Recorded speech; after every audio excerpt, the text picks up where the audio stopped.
Hello everyone, welcome to the channel Life and Love. Here in this channel we're trying to unveil our true reality through the wisdom of the awakened masters. They have imparted to us a wisdom which can cut through the veil of illusion, through the veil of ignorance, so we can discover a state of mind where there's no suffering, there's no more mischief created by us. So this is all about. And it is not an easy task to unveil this reality because, as we have presented in the previous video, our own desires, egos, fears, they stay between us and that reality. In this video, I would like to present some of the wisdom which has been given to us by various masters from all religious and non-religious traditions. And this wisdom, it's not only their wisdom, it is in us also, because they all stated that this wisdom is God, intelligence, whatever you call it. So if one discovers it and connects with the wisdom within, one then it's open more and more to the love which flows through nature, through everything. So I'd like to present to you one statement from a saint, Christian saint, which presented to us how the desire for us to be happy, to be healthy, as I stated in the previous video, has come about. And in this statement, Saint Maximus the Confessor states, God, who created all nature with wisdom and secretly planted in each intelligent being knowledge of himself as its first power, like a munificent Lord, gave also to us men a natural desire and longing for him. Combining it in a natural way with the power of our intelligence, using our intelligence we struggle so to learn with tranquility and without going astray how to realize this natural desire. Impelled by it, we are led to search out the truth. Wisdom and order manifest harmoniously in all creation, aspiring through them to attain Him by whose grace we receive the desire.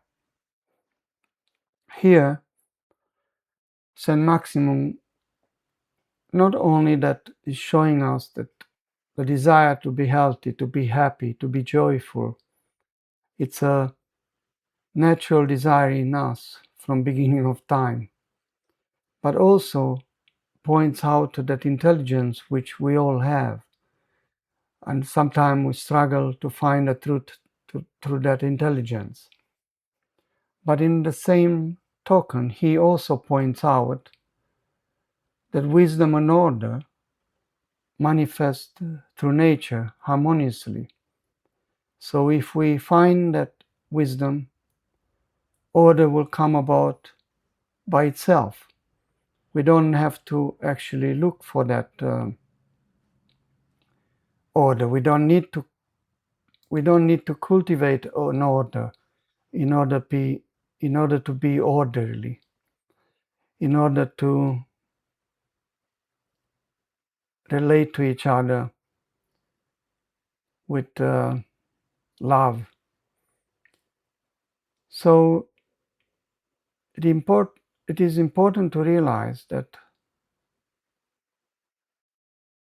that desire to be happy, to be healthy, it's in all of us. It's even in an ant, a bird, a fish,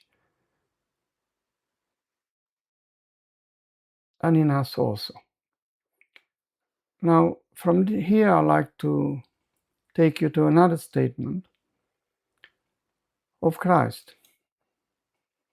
He states, once Jesus was asked by the Pharisees when the kingdom of God was coming, and he answered them, the kingdom of God is not coming with things that can be observed, nor will they say, look, here it is, or there it is. For in fact, the kingdom of God is within you. So Christ here, it's clearly showing us that whatever we're looking for, whatever we desire, it is in us. It is not in us as it is in our bodies, but it is in us as the mind, in our being, which Buddha also looks at this from a different aspect. We are shaped by our thoughts.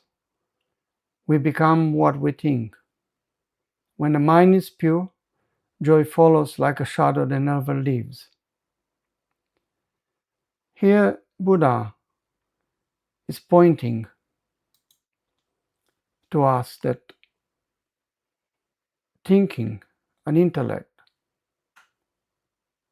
it's manifesting a reality, and it's creating everything we see. So everything which it is presented to us comes through the mind. Nothing is outside of it, and nothing is without. So another saint has stated also, Adi Shankara, an Indian saint, has stated, in dreams, when there is no actual contact with the external world, the mind alone creates the whole universe, consisting of the experience and the like. Similarly, in the waking state also, there is no difference. Therefore, all this phenomenal universe is just a projection of the mind. In a dreamless sleep, when the mind is reduced to its natural state, there exists nothing for the person asleep, as is evident from the universal experience. Hence, a man's relative existence is simply the creation of his mind, and has no objective reality. Clouds are brought in by the wind, and again driven by the same agency. Similarly, man's bondage is caused by the mind, and liberation too is caused by the alone. So here, Adi Shankara in his statement clearly is presenting to us, as Buddha has stated, that in mind everything is. And it's the mind which creates the relative existence, the relative reality which we all live, and which most of us do not understand it. So it is imperative for us to understand that nothing is without the mind, and everything is in the mind. Then I'd like to present another statement of a Christian saint. He is talking about the purification of the mind, and how by that purification we can then come to see the true reality. So Saint Isaac the Syrian, a Christian saint, states, the true sight of the angel is emotion by spiritual understanding concerning their domain. But it is impossible for us to see the nature of spiritual forces without the mind.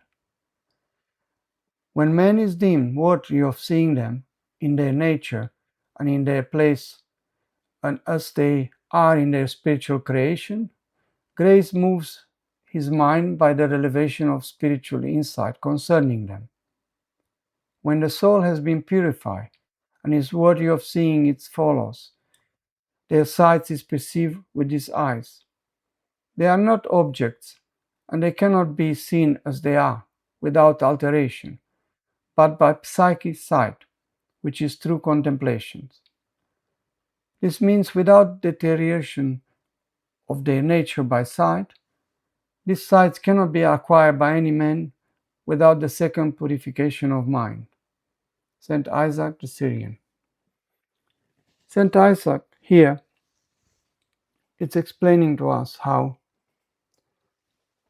by understanding mind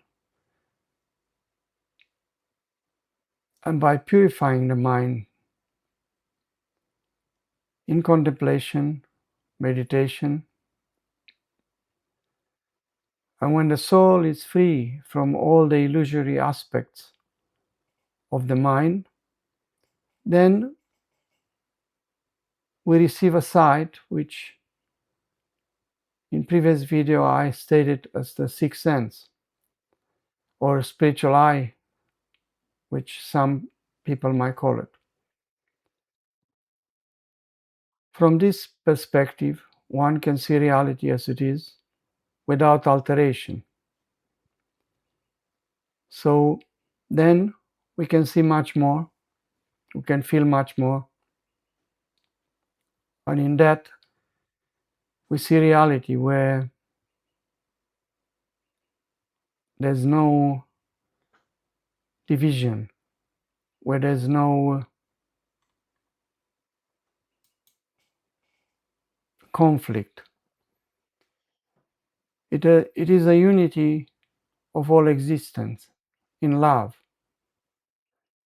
It is life unfolding beautifully without resistance. It is the primordial desire in us which flows. And in that finding that reality, one stop suffering. One is stopping creating mischief in the world. And to achieve that, one has to come to a state of mind where one is free from the senses. And here I go to a statement again from the Upanishads. The mind might be said to be of two kinds, pure and impure. Driven by the senses, it becomes impure. But with the senses under control, the mind becomes pure. It is the mind that frees us or enslaves. Driven by the senses, we become bound. Master of the senses, we become free. Those who seek freedom must master their senses. When the mind is detached from the senses, one reaches the summit of consciousness. Mastery of the mind leads to wisdom. Practice meditation. Stop all vain talk. The highest state is beyond the reach of thought, for it lies beyond all dualities. This is a wonderful statement of wisdom, which comes from the Indian Upanishads. And here it is to say that mind has two aspects. Mind becomes impure when we are driven by the senses, and one becomes pure when the senses are under control. Under control means that the senses are only used for the purpose were given to us. So they not used to derive more pleasure, more pleasure, more pleasure, and more pleasure. So everyone who seeks freedom in a sense of being free from thinking, then the mind becomes pure. The mind becomes quiet. Not that thoughts are not produced in the mind, but one is not attached to those thoughts. He recognizes the thoughts, he sees the thoughts, and let them be. Same like the sky, sees all the clouds which comes and go, but is never affected by those clouds. So in this Upanishads, it is a message that everything again, as Buddha has stated, and Adi Shankara, everything comes through the mind. So the mind is the power which can give us freedom or can keep us in bondage of our own making. And here I come to a statement of how we can be free from these senses. And that is very important, actually, to be free from the senses. And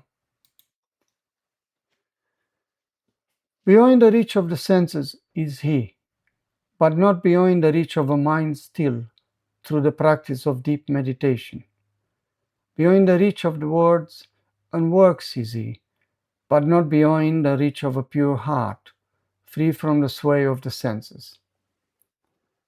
This Upanishad is telling us that we are really in need of understanding the senses, understanding their practice. And this is done through meditation, but not a meditation which is forced. It's a natural meditation. It's just a watching in full awareness of everything what happens in us and what happens outside ourselves.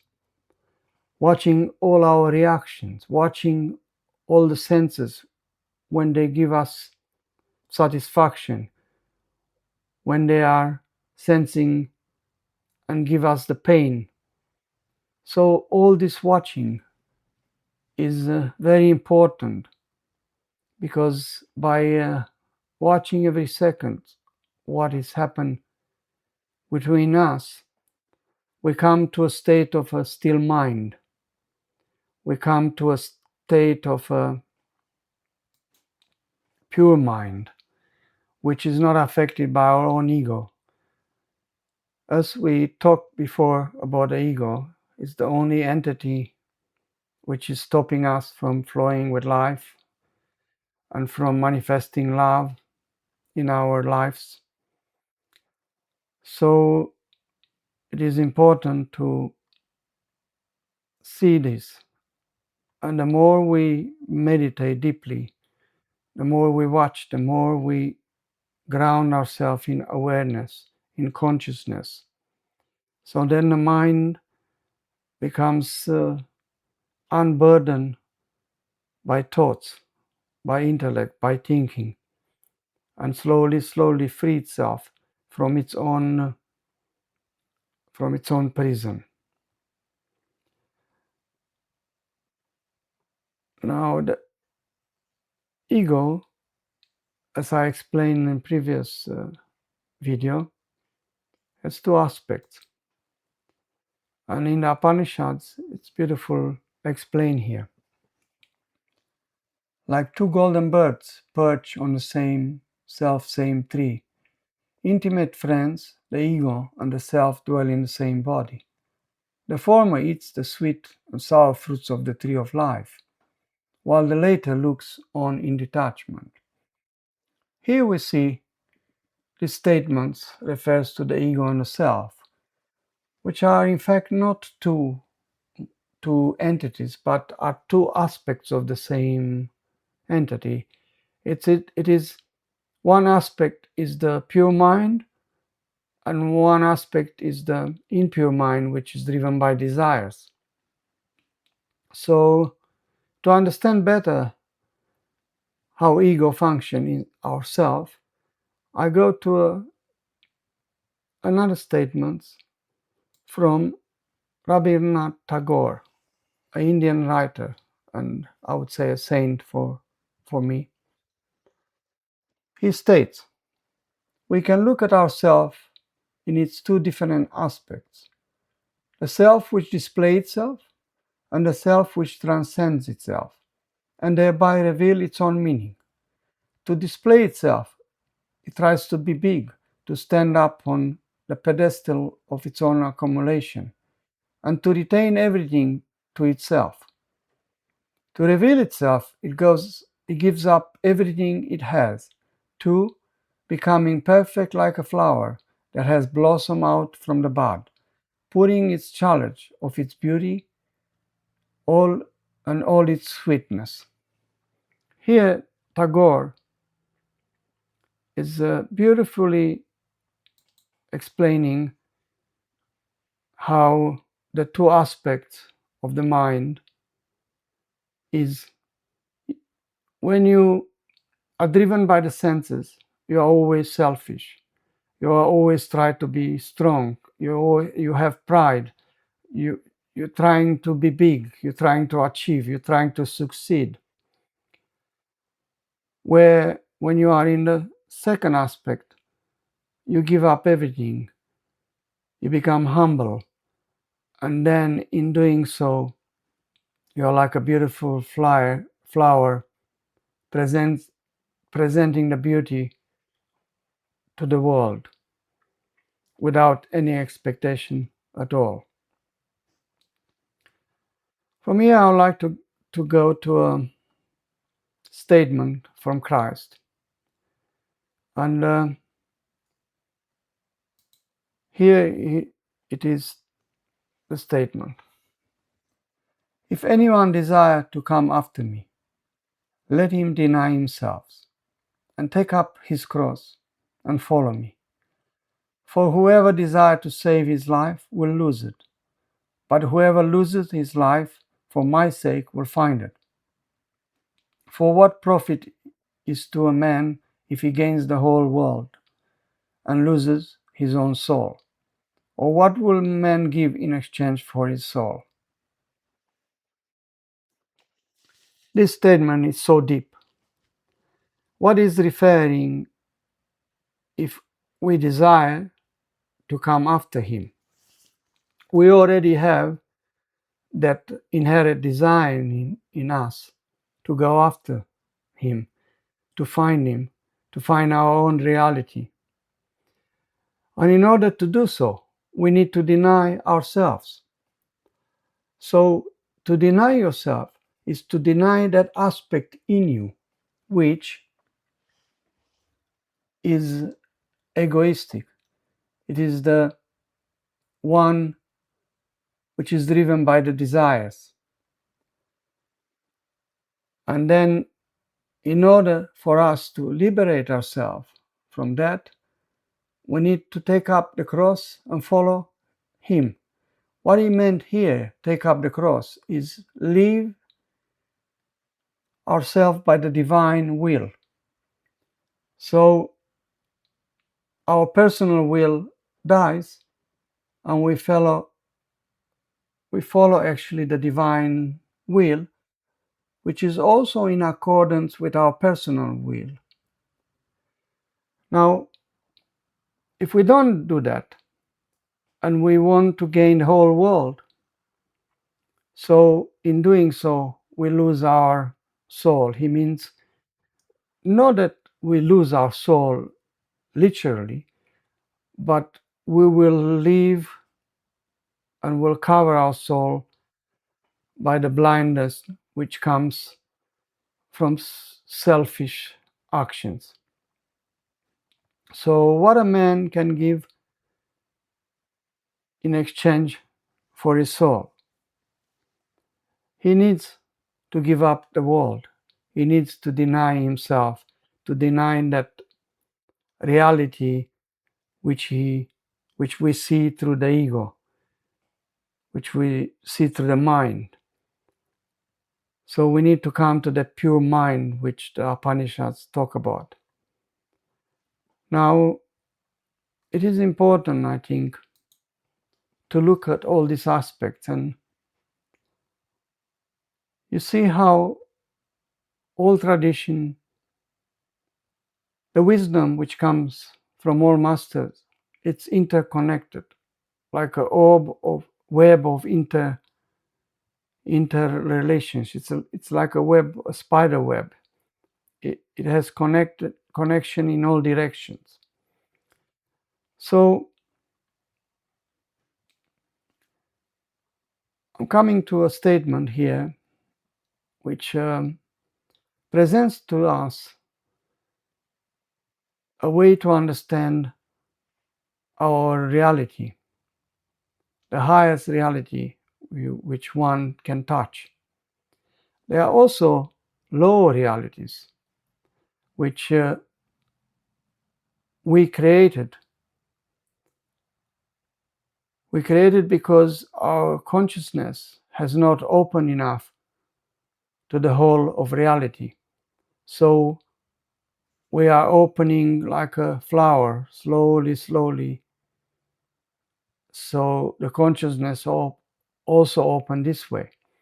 But when it's fully open, he transcends all relative realities. Let's look at Ramana Maharashi's statements and what he states. All creeds are but preliminaries for the masses, leading up to the real truth of the self. The religions are not necessarily the highest expression or the highest wisdom of their founders, who had to consider the times in which they lived and the mental capacity of the people. The highest wisdom is too subtle for most minds, and so a whole scheme of words, gods, bodies, evolution had to be given out because people seemed to find it easier to believe all these things rather than believe the simple truth of one reality, self. To reincarnation, astral planes, survival after death are true, but only from a lower standpoint. It is all a matter of standpoint. From the highest, that of the real self, all else disappears as illusory, and only the reality remains. It is true that subtle astral bodies exist, because in order to function in the dream world, a body is necessary for that world. But it's true, it's real only on its own plane, where the oneself is always real, always and eternally existent, whatever we are aware of it or not. Hence, it is better to seek that, because the other self bodies are only conditionally real. An ordinary Christian is only satisfied when told God is in some far off heaven, not to be reached by us unaided, that Christ alone has known him, and he alone can save us. Hence, when told the simple truth that the kingdom of heaven is within you, he is not satisfied, and he will reach far-fetched meanings in the statement. Mature minds alone can grasp the simple truth in all its nakedness. So here, Ramana also describes that there's only one reality, and that reality can be experienced in a pure state of mind, where all ideas, all concepts, and all lower realities which we have created are given up. So we see today, with the advent of the internet, a lot of information on the web about astral travel and so on. Everything exists for the person stating it or for the person which has experienced it. But whatever experience you have in a spiritual frame of mind, It is only experience, and we need to go beyond all experiences. We need to reach a state of experiencing, so we are ready to every experience, whereby we don't get attached to any experience, because the moment you get attached in one experience, you are stuck there and you always want to repeat that experience because it might have given you some satisfaction. So God is beyond all experiences, but He is also a state of experiencing where He enjoys life and joy through all states. So everything we see comes to the mind. The mind is cluttered by desires, by fears, by emotions, which we have created because running after all the desires, running after the pleasure the senses are given to us. And by doing so, the mind is cluttered and attached only to pleasure and satisfactions. So in this video, I have actually touched on some wisdom of the awakened masters. And it is important for us to contemplate on these statements and realize these statements in our everyday life. If one doesn't realize that, if one doesn't really connect with the wisdom behind the words which express the wisdom, one literally cannot touch that reality which is in us. So it is important to watch ourselves, to look at these statements and contemplate them on everyday life, see how we can realize them in everyday life. So in future videos, I would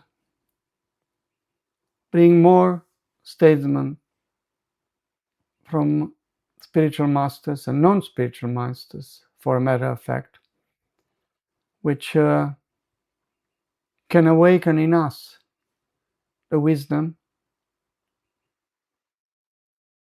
which can cut to the veil of illusion, to the veil of the ego, and then allow us to open our minds, our hearts, and then realize the unity of all things.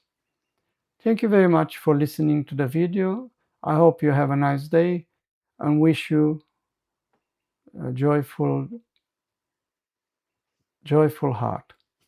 Thank you.